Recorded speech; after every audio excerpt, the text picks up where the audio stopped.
SCP-1678, objet classe, Euclide. SCP-1678 est une reconstitution à l'échelle de la ville de Londres, localisée exactement à 1 km en dessous de la véritable ville de Londres.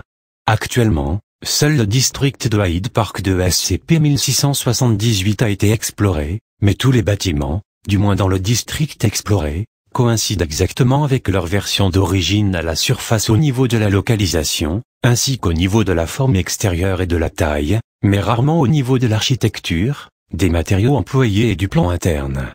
La ville semble avoir été construite afin de ressembler à la cité telle qu'elle était à l'ère victorienne, avec des installations ressemblant à un éclairage au gaz dans les rues, et avec tous les bâtiments modernes de la ville de Londres d'origine représentés dans un style architectural victorien, notamment les gratte-ciel du district des affaires.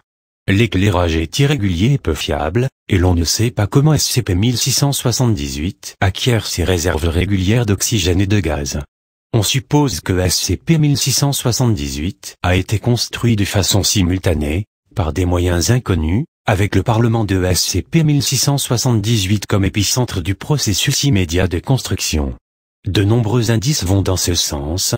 Ainsi, à mesure que la distance augmente par rapport au parlement, la fréquence des problèmes de conception de SCP-1678 s'accroît, avec pour conséquence des maisons entièrement constituées de tuyaux de cuivre ou d'autres matériaux inhabituels, des réverbères ressemblant tout juste à des tiges de métal surmontées d'une orbe lumineuse flottante, des bâtiments sans plancher, et, à la distance la plus éloignée de l'épicentre, sans porte ni fenêtre.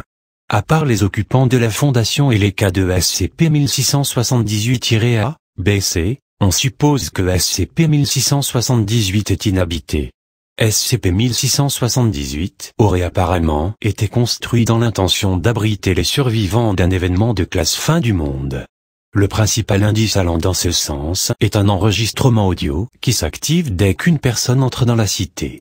La plupart des bâtiments explorés à l'intérieur de SCP-1678 semblent avoir été conçus pour abriter une population extrêmement dense, avec des lits au cadre d'acier regroupés en grand nombre dans une majorité des pièces adaptées. Des chercheurs de la Fondation ont fait remarquer cependant que la plupart des constructions n'étaient pas appropriées pour une habitation humaine, à cause d'une forte prépondérance de moisissures, d'humidité, et de matériaux de construction inadaptés.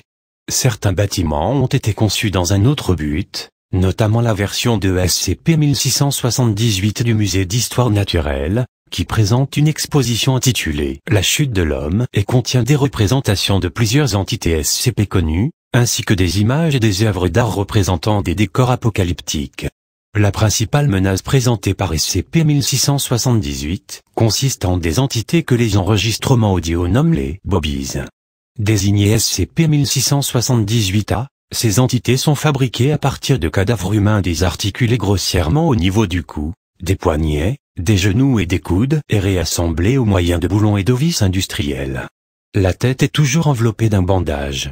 Les SCP-1678-A portent un uniforme similaire à celui des agents de police de l'ère victorienne et sont extrêmement hostiles envers les membres du personnel de la Fondation, les attaquant à vue à l'aide d'armes improvisées. Ces attaques sont toujours précédées d'un bruit émis par SCP-1678-A, évoquant un sifflet d'agents de police, et par une annonce audio émise par tous les haut-parleurs situés à moins de 100 mètres, disant « Police. Arrêtez-vous, criminels ». Les instances de SCP-1678-A sont extrêmement endurantes face aux blessures et aux dommages. Seules les munitions de gros calibre et les armes explosives se sont avérées aptes à les détruire. On suppose que ces instances émanent d'un bâtiment nommé le foyer de Brison pour les pauvres, étant donné qu'elles portent un costume de prisonnier sous leur uniforme. À ce jour, l'ampleur et le degré des interactions de SCP-1678-A avec les autres entités de SCP-1678 sont inconnues. Procédure de confinement spatial.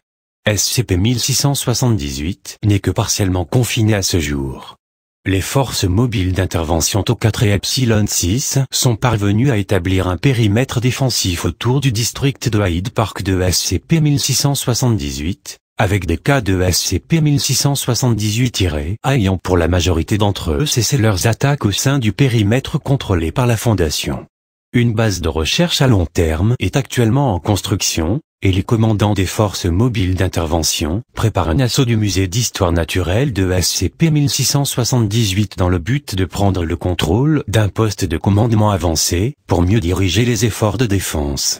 Les mesures prises à court terme portent sur l'extension du périmètre défensif sous contrôle jusqu'au musée d'histoire naturelle de SCP-1678, et la recherche de l'origine, de la construction et des faiblesses des entités SCP-1678. Les mesures prises sur le long terme visent à arrêter, enrayer ou contrôler la production des entités SCP-1678-A, et de prendre d'assaut le Parlement de SCP-1678, où l'on suppose que l'être, l'entité ou l'intelligence responsable de la création de SCP-1678 réside, afin de capturer et confiner l'être en question.